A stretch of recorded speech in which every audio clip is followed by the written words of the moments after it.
Are our children safe in madrassas or other religious study centers for that matter?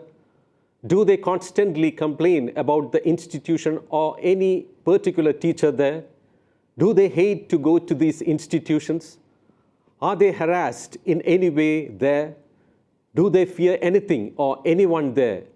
The authorities concerned and parents who indiscriminately enroll their children in such institutions have a moral responsibility to keep checking about such concerns.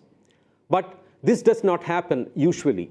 And the result is we see young lives, like in the case of Asmiya from Kerala, being snuffed out mysteriously. Indeed, this is yet another shocking, paining, haunting story from Kerala. Cute and brilliant 17-year-old girl Asmiya Mol from Beemapalli was a +1 boarding student of the Khadijath-ul Kubra Women's Arabic College at Idamanakuzhi, Balapuram in Thiruvananthapuram. It was reported by the college authorities that she was found hanging inside the library of the Madrassa on May 13th, Saturday. According to Asmiya's parents, their daughter suffered constant mental harassment from a teacher in the institution. Asmiya, who completed her SSLC studies, was enrolled in the institution as a student last year for +1 education and religious studies. The student, who came home for a month's leave during the recent Ramzan period, informed her parents that she would not study at the institution and everything was not all right there. However, the family sent her back there, asking her to bear with it just for one more year when her +2 class would be over.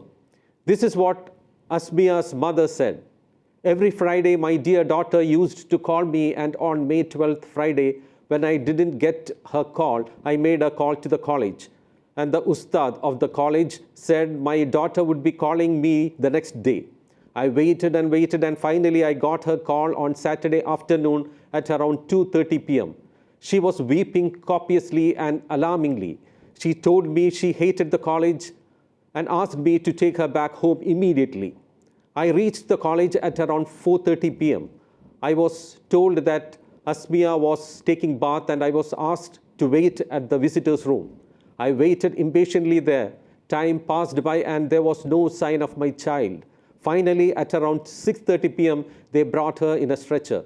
My relatives had also accompanied me to the college.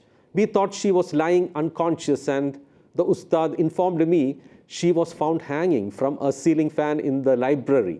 We rushed her to a private hospital in Neyatingara, and the doctors there declared her brought dead at 7 p.m.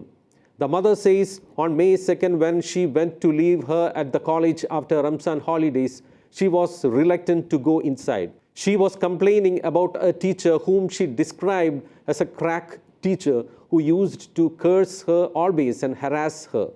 When I asked the ustad about this, he retorted saying, Asmiya should have informed him and not me.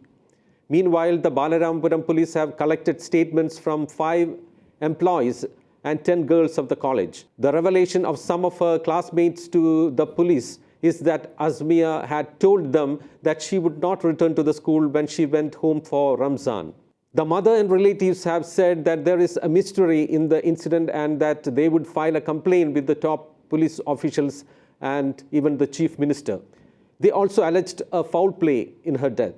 She was a bold girl and a talented girl with leadership qualities. She would never take such a drastic step. If she had to hang herself from the ceiling, she would have had to climb onto a table to reach the ceiling.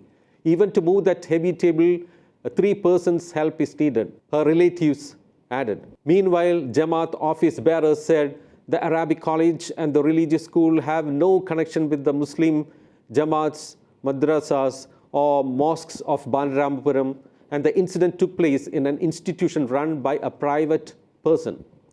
But whatever it is, the ultimate irreparable loss is for the single mother who brought her up so carefully and lovingly and cherished big dreams about her.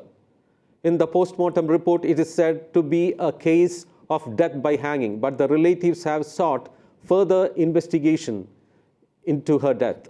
But what wonders many is not all main political parties in Kerala have taken up the issue with due seriousness. We are yet to see her death being hotly discussed on TV channels and in political circles. Does this mean there is an attempt going on to hush this up? But in the coming days, social media will be seen actively discussing this mysterious and sad demise of dear Asmiya Mol. That is for sure.